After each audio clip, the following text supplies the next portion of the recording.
Во општина Кратово се гради како никогаш порано. Изградбата на нов градски пазар е во полнек, а деновиве започна изградбата и на нов паркинг простор на улицата Свети Ѓорги Кратовски. Топлото време не е пречка за градежната офанзива во градот на кулите и мостовите, а од неа бенефит ќе имаат како жителите, така и туристите во ова мало живописно место.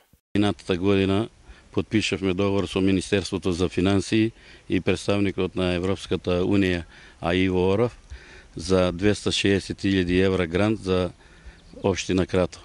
На ова место е предвидено уредување на стариот паркинг простор, значи се планира да бидат изградени високи ѕидови од едната и од другата страна на улицата, да бидат обложени со травертин и од двете страни да има тротоари некаде околу 1,40 до 1,50 сантими. Покрај изградбата на пазарот и паркингот, од општината информира дека во тек се градежни активности за асфалтирање на пат до училиштето во село Железница.